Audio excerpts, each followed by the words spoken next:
The Indian supporters' appeal to have Caitlin Clark alter her preparations for the European League has finally been granted. Since Caitlin Clark's Europe League adventure was hijacked, she returned to America and chose to play in the WNBA once more.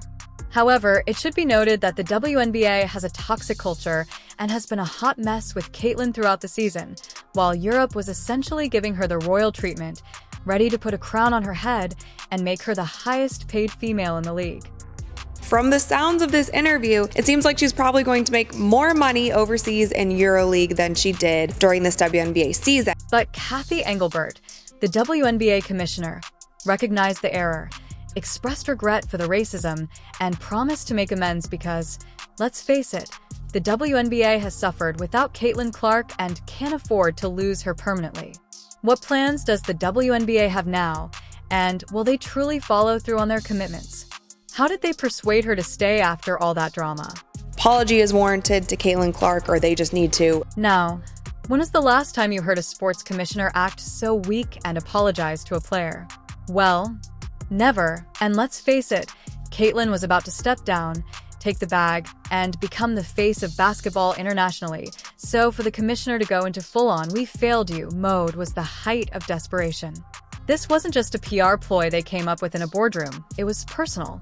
The commissioner came forward and acknowledged that the WNBA had let Caitlin down in a big way, allowing shady politics and outright racist behavior to occur both on and off the court, and the league turning a blind eye. Cathy Engelbert took to social media late last night, clarifying in part, she said, quote, "There is absolutely no place for hate or racism of any kind in the WNBA or anywhere else." However, the WNBA abruptly chooses to acknowledge their issue, and the world is wondering, wait, what just happened? Because, let's face it, the WNBA isn't exactly known for handling its drama. Instead, they have a reputation for brushing things under the rug in the hopes that everything will go away. So when they finally admit, yeah, we failed Caitlin, it's not just shocking, it's full-on wild. It's as if they finally realized that, oh no, we didn't just lose a player, we lost the player. Caitlin wasn't just their star, she was the reason people even tuned in, and without her, ticket sales plummeted, viewership plumbed, and the league was on the verge of flatlining. The WNBA didn't just mess up, they were staring at their own downfall, and Caitlin was the key to keeping the ship afloat. But the WNBA has been a mess this year. It has been so unprofessional, and they need to step it up, and they need to step it up quick. By declining that lovely European gig, she's saying, yeah, you messed up, but now you're going to fix it. This isn't just about her either. She's making the entire league take a serious look in the mirror and begin addressing the issues they've been ignoring. Her apology wasn't merely for show. It was a wake-up call to the WNBA and the fans, who are promising that things will change and that Caitlin is leading the charge, saying she will now try to adjust after the WNBA's previous behavior. If the WNBA doesn't correct their act, they'll lose much more than just Caitlin the next time. I think it'll definitely be a little bit of an adjustment period for myself, not really. Caitlin is back, but she demands it, and the WNBA is aware that they cannot afford to mess things up once further. Caitlin's reappearance gives them the opportunity to rewrite their entire story in addition to gaining their star back. Caitlin is the one with all the cards, and this is about repairing what's broken rather than just basketball anymore. We have never witnessed such a change in power, and it will be the tale that people discuss for years to come. And I'm telling you right now, if the WNBA can get away with this, what's gonna happen next is one of the biggest robberies. Examination of the internal problems inside the league revealed that Caitlin had been dealing with a variety of trash both on and off the court, and who were the main characters in this horror show. This wasn't just a few rotten apples. Oh no, this was a full-blown scandal. You had to know that Angel Reese and Alyssa Thomas's names would be mentioned right away because these two had reportedly been saying a lot more than just hard fouls, racist remarks, bullying, and anything else you could think of. The league decided to overlook it because, spoiler alert, Caitlin versus Angel was good for ratings.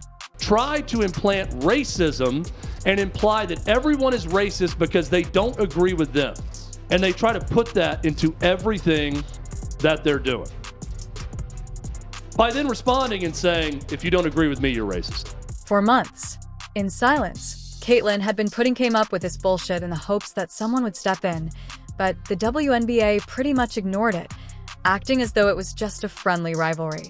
However, when Caitlyn finally had enough and said, "I'm out of here," the league realized they had made the biggest mistake of their lives because, well, when she left, the money went with her ticket sales, viewership crashed, sponsors didn't even get me started, and what did the WNBA do? They went from saying, "Everything is fine," to saying, "We're so sorry, Caitlyn, please come back." In record time, the commissioner, Kathy Angelbert, had to step in and apologize publicly. Yes, they went from downplaying things to completely groveling in front of Caitlyn and the fans, which isn't something the WNBA does, believe me. This was unheard of, and it was an obvious indication that the league was in dire straits and knew they were in danger.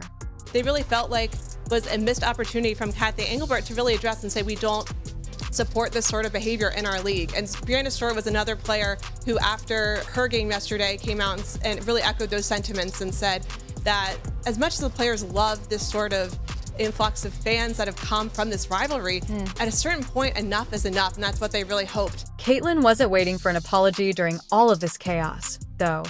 Instead, Europe approached her with a deal that would have made her the highest-paid female player in history. We're talking about over $10 million annually, folks. That's life-altering money that the WNBA couldn't touch right wrong in a move no one saw coming. In some ways, the WNBA outbid Europe.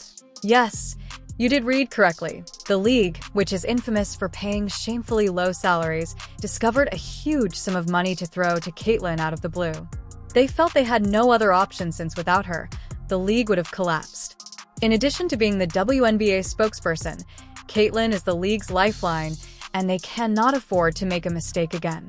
The league's whole future rests on Caitlyn's shoulders now that she is back on her terms, and you can be sure they are aware of this. The WNBA will lose much more than only Caitlyn the next time if they don't improve their performance now.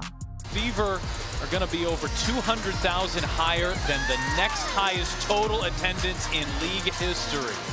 Clarkonomics, my friend, Clarkonomics. Because Caitlyn Clark's departure from the WNBA and the league as a whole begins to collapse more quickly than a malfunctioning elevator.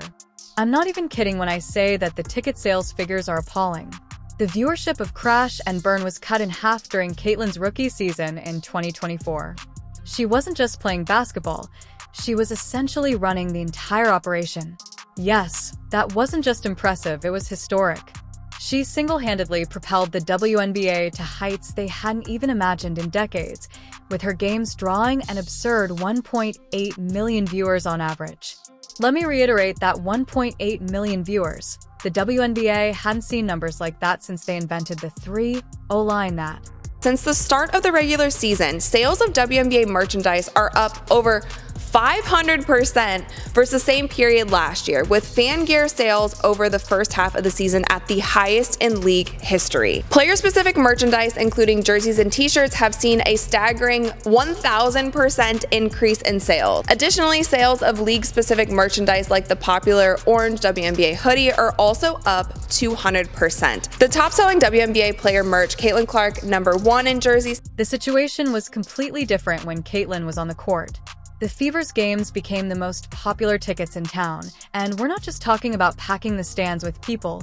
Her jersey sales were over the roof. If you wanted to see her perform, good luck obtaining a seat. Every game was sold out. The WNBA was essentially making money because to Caitlyn Clark, but as soon as she left, everything stopped selling items. The arenas that had been packed with yelling fans started to seem like ghost towns, and nobody was rushing to get tickets. Caitlyn Clark was eliminated from the playoffs. WNBA ratings have declined 50%. They have lost half of their audience in less than a week, and it's only going to get worse from here. However, as soon as she even suggested that she could be going, it was like the entire league collapsed dramatically when someone pressed the emergency stop button on the hype train, and supporters left the stadium more quickly than those departing a bad film.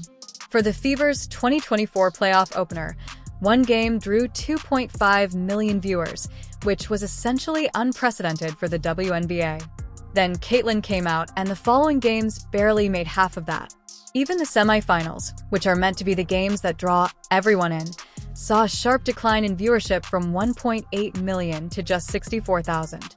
It seemed like the moment Caitlyn wasn't playing, everyone said, "Yeah, no thanks, we're good." Female Suns were averaging close to 2 million viewers when they were playing against Caitlin Clark. These are the same female Suns that claim Caitlin Clark is not the only draw in the WNBA. Sunday night against the Minnesota Lynx, 654,000 viewers. It should come as no surprise that the WNBA was prepared to go to any lengths to win Caitlyn back after witnessing their fan base and bank accounts vanish along with her. The league suffered a severe financial and cultural blow, and their apology wasn't just about making amends for Caitlyn. It was also about keeping the league as a whole from collapsing because they knew they needed her and couldn't function without her. The commissioner had the defibrillator in hand in an attempt to shock the WNBA back into relevancy because the league was not just in crisis, but also on life support.